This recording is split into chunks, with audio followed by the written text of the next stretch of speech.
வணக்கம். நான் கோவா வர செய்ய போறேன். அதுக்கு சட்டி அடுப்பில் வச்சு கொஞ்சம் நல்லெண்ணெய் சேர்க்கிறேன். இப்போ இந்த எண்ணெய் நல்லா சூடாகட்டும். கொஞ்சம் கடுகு சேர்ப்போம். கொஞ்சம் பெருஞ்சீரகம் சேர்ப்போம். இனிமே கருவேப்பிலை சேர்ப்போம். வெங்காயம் சேர்ப்போம்.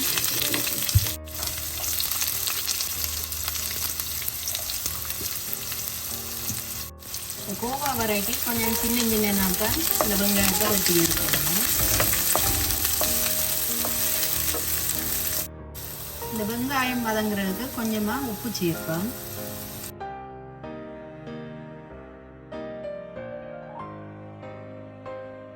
இந்த வெங்காயம் கண்ணாடி பதமாக வதங்கி கொண்டு வர கொஞ்சம் பச்சை மிளகாய் சேர்ப்போம். அதோட சின்ன வெட்டி வச்சிருக்கிற சித்தல் மிளகாயையும் சேர்ப்போம். இப்போ இதெல்லாம் நல்லா வதங்கட்டும்.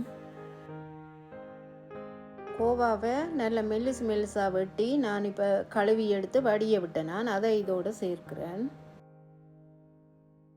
இப்போ இதெல்லாம் சேர்ற மாதிரி நல்லா கலந்து வதங்க விடுவோம். இந்த கோவாவுக்கு தண்ணி சேர்க்க தேவையில்லை. இந்த கோவாவில் இருந்து தண்ணி நீர்க்கும் அதுலேயே இது அவியறதுக்கு காரணமாக இருக்கும்.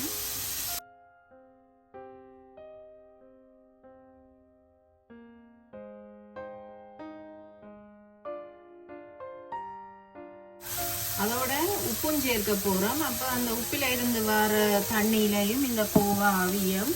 அதனாடி தண்ணி சேராமல் இதை செய்யணும், வறுத்தெடுக்கணும். கோவா நான் நல்லா சின்ன சீவி எடுத்தேன்னா அப்போ வேலைக்கு இது அவிஞ்சிட்டுது. நான் இனிமேல் இதுக்கு தேங்காய் பூ சேர்க்க போகிறேன்.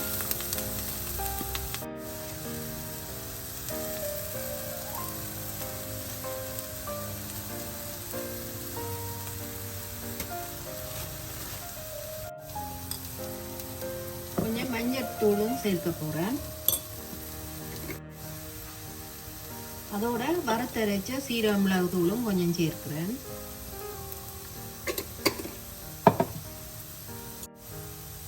சேர்த்துட்டு எல்லாத்தையும் நல்லா கலந்து விடுவேன்.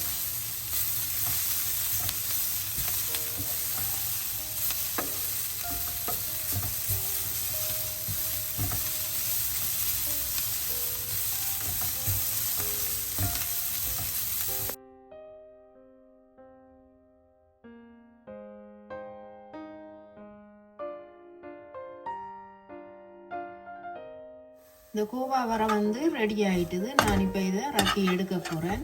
இந்த வரையல் பொன்னாங்கானி கோவா அப்படி வர நாங்கள் செய்கிற மாதிரி இருந்தால் கனநேரம் இதை வறுத்து கொண்டிருக்கக்கூடாது. இந்த கோவா வதங்கின மாதிரியே தேங்காய் பூ போட்டு ஒரு 2 நிமிஷத்தால் இதை ரக்கி எடுக்கலாம்.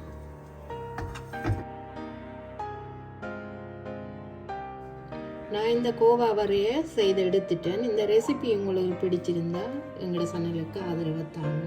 நன்றி.